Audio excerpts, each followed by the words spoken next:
Բարև ձեզ հարգելի հայրենակիցներ, ես Մարատ Հակոբյանն եմ Կիևից։ Այսօր Ուկրաինա Ռուսաստանի լայնածավալ ներխուժման 1301-րդ օրն է, մինչ ռուսական Վլադիվոստոկ քաղաքում պայթել է հերթական ռազմական օբյեկտը եւ հատուկ ծառայությունները խուճապահար փնտրում են դիվերսանտների, ռազմաճակատում պուտինյան զորքերը շարունակում են կրել խոշոր պարտություններ եւ կորուստներ, բացի այդ ուկրաինական ուժերը շարունակում են շարքից անել ավելի ու ավելի շատ նավթավերամշակման գործարաններ Ռուսաստանի տարածքում, թվում է Կրեմլում արդեն իրենք էլ չեն հասկանում, թե ինչ իմաստ ունի շարունակել այս պատերազմը։ Ուկրաինական կողմի Ռուսաստանի տարածքում գտնվող նավթավերամշակման գործարանների, ռազմական օբյեկտների եւ ռազմամթերքի պահեստների դեմ իրականացված հարվածների իբր ի պատասխան ռուսական կողմը թիրախավորում է ուկրաինական սուպերմարկետները, հիպերմարկետները եւ այլ քաղաքացիական օբյեկտներ։ Խարկովում այսօր բժշկական ուսումնարանին էին հարվածել, փորձում են այդ ամենը ներկայացնել որպես ռազմական թիրախներ։ Ռուսաստանի որոշ ռազմական փորձագետներ դեռ խոսում են հյուծիչ պատերազմից, սակայն թվում է թե նրանք կամ չեն տեսնում կամ չեն ուզում տեսնել կամ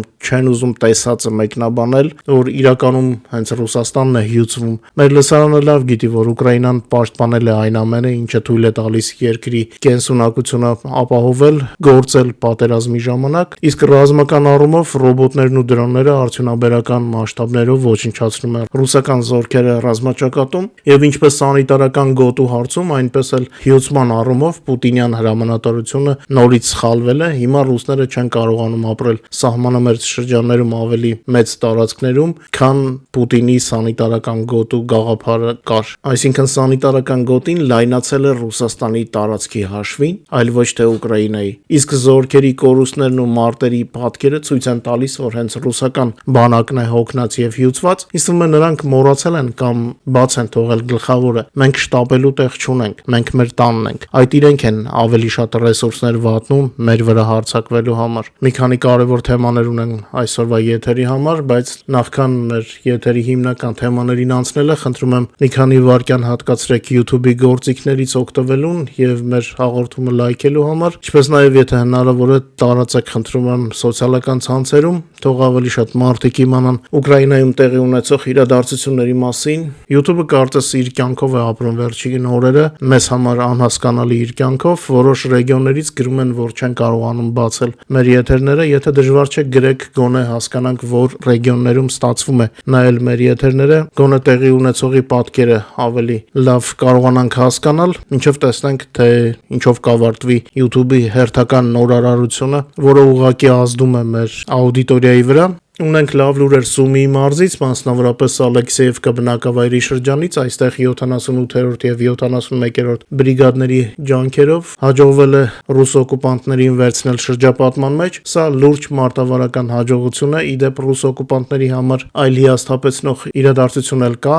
Նրանց այսպես կոչված առաջխաղացումը Պոկրովսկի ուղղությամբ լիովին կասեցվել է։ Ներկայումս իրականացվում են մաքրման աշխատանքներ, զաչիստկա, այսպես կոչված։ Ընդհանուր առմամբ Դաբրապոլիայի ուղղությամբ ռուսների համար իրենց սկսած այս հարձակումը վերածվել է իրական ծուղակի։ Ուկրաինայի զինուժը ազատագրել է նաև Դոնեցկի մարզում գտնվող Պանկովկա բնակավայրը։ Երեք հաջողվեց մեր մարտիկներին ամբողջությամբ մաքրել Պանկովկան եւ շարունակել առաջխաղացումը։ Ուկրաինական ուժերը ստեղծում են շրջապատման իրական վտանգ միանգամից 5 ռուսական բրիգադների համար։ Իդեպ եւս մեկ կարևոր նորություն, ուկրաինական դրոնները միանգամից 2 գործարան են խոցել Ուֆա քաղաքում, Բաշկիրիայում, ոչ թե մեկ, ինչպես օրերս հաղորդեցինք։ Ճշգրտված տվյալներով թիրախում եղել են 2 գործարաններ, խոսքը վերաբերվում է Բաշնեֆտ Նովոիլ ընկերությանը, որտեղ վնասվել է մեծ քանակությամբ կարևոր սարքավորումներ։ Երկրորդը դա Բաշնեֆտ UNPZ գործարանն է, որտեղ դրոնը խոցել է նույնպես շատ կարևոր սարքավորումներ, վնասվել են ջրի եւ ազոտի խողովակներ։ Մի խոսքով երկուսն էլ շարքից դուրս են եկել։ Հիշեցնեմ, որ 2 գործարանները գտնվում են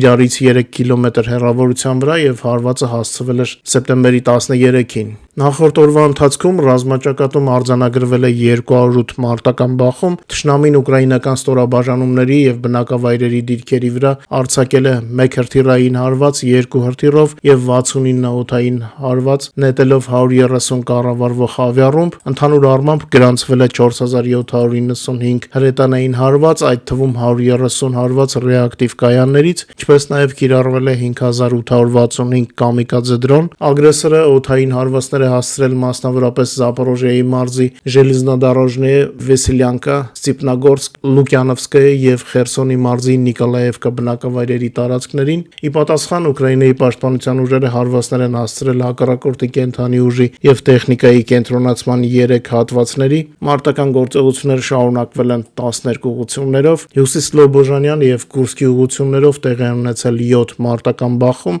Պոկրովսկի ուղղությամբ ուկրաինացի պաշտպանները կասեցրել են թշնամու 54 հարձակողական գործողություն։ Ուկրաինացի զինվորականները շարունակում են պատճառել զգալի կորուստներ հակառակորդին, ինչպես կենթանի ուժի, այնպես էլ տեխնիկայի առումով թշնամու թիկունքում խաթարվում են լոգիստիկան եւ հարձակողական ներուժը։ Ռուս օկուպանտների մեկօրյա կորուստները կազմել են 910 զինծառայող, 5 զրահամեքենա, 26 հրետանային համակարգ, 2 ռեակտիվ հրթիռային կայան, 310 օպերատիվ մարտավարական դրոն, 72 միավոր ավտոտեխնիկա։ Ընդհանուր առմամբ մեկ օրում ոչնչացվել է 415 միավոր թշնամու զինտեխնիկա, իսկ Ուկրաինայի դեմ Ռուսաստանի լայնամասշտաբ ագրեսիայի սկզբից ռուսական բանակի կորուստները ըստ Ուկրաինայի գլխավոր շտաբի փաստագրված տվյալների արդեն կազմել են 1,96,430 ռուս օկուպանտ։ Ինչպես ասացի, ուկրաինական դրոնները շարունակում են հարվածել Ռուսաստանի ստրատեգիական օբյեկտներին, կրկին հարվածվել է, թիրախավորվել է Սարատովի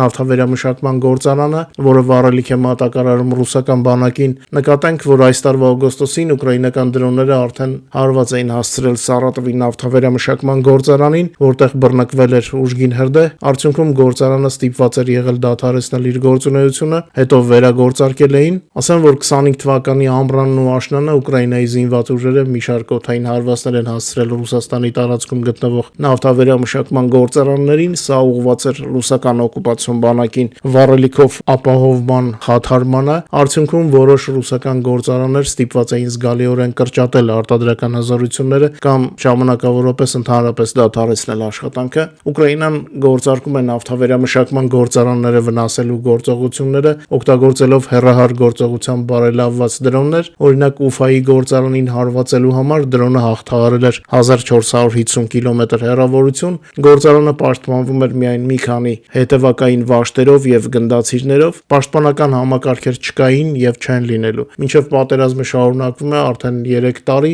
ռուսական հոբ միջոցները չափազանց վատ վիճակում են։ Եթե այդ միջոցները կենտրոնացվեն նավթավերամշակման գործարանների պաշտպանությանը, ապա երկաթուղիները, էլեկտրակայանները, ավիաբազաները եւ այլ ռազմավարական օբյեկտները կմնան անպաշտպան, որովհետև քանակը գնալով պակասում է, հարվածները հասցում են ոչ միայն նավթավերամշակման գործարաններին, այլ նաև հոբ կայաններին։ Միաժամանակ ուկրաինական դրոն արտադրող Firepoint ընկերությունը հայտնում է, որ արտադրում է արդեն օրական 100 հեռահար գործողության FP1 հարվածային դրոն կամ ամսական 3000 հատ, ապագայում սպասվում են դրոնների շատ ավելի շատ հարձակումներ։ Մոսկվան եւ Սանկտ Պետերբուրգը դեռ պաշտպանված կլինեն, ինչպես ռուսները իրենք են մեկնաբանում, բայց ռեգիոններին ըստ ռուս լրագրողների Պուտինը ստիպելու է տեղաշարժվել ավանակներով եւ սայլերով, մինչեւ մայրաքաղաքում վառելիքի լիմիտավորում մտցնվի։ Դեռ Լենինգրադում եւ Մոսկվայում բենզինի լիմիտ չկա, երևի թե պատկերը ցանկանում են պահպանել, ինչպես վրացական Coca-Cola-ով,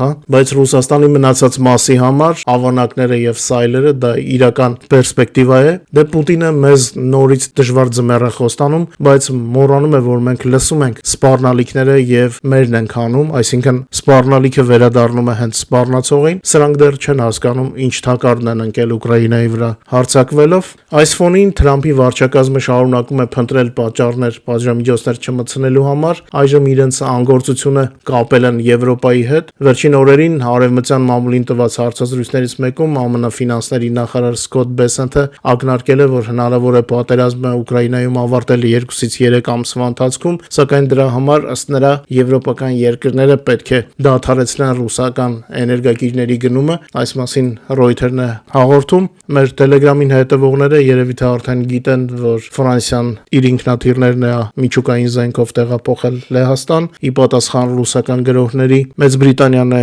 սպառնում Մոսկվային ուղակի հարվածներով։ Ինչպես արդեն այսօր ասացի, Պուտինի համար ստեղծվել է մի այնպիսի իրավիճակ, որ ցանկացած քայլ ավելի վատ վիճակի մեջ է դնում Ռուսաստանին եւ հենց իրեն Պուտինին, բայց դեռ ինչ-որ խոսակցություններ են տանում Ամերիկայի հետ, ինչ-որ բանակցություններ, դե տեսնենք, մենք, ինչպես ասացի, մենք մեր տանն ենք, շտապելու տեղ չունենք եւ տրամադրված ենք թշնամուն ոչնչացնել մինչեւ վերջ։ Այսքանն էի պատրաստել այսօրվա կարճ եթերի համար, մինչեւ տեսնենք YouTube-ի փոփոխությունները ինչի կբերեն։ Շնորհակալ եմ, որ մեզ հետ եք, շատ կարեւոր է ձեր աջակցությունը, խնդրում եմ չմոռանալ լայքել մեր եթերը եւ տարածել սոցիալական ցանցերում։ Ձեզ մաղթում եմ ամենալավն ու բարին, հուսով եմ կտեսնվենք արդեն վաղը։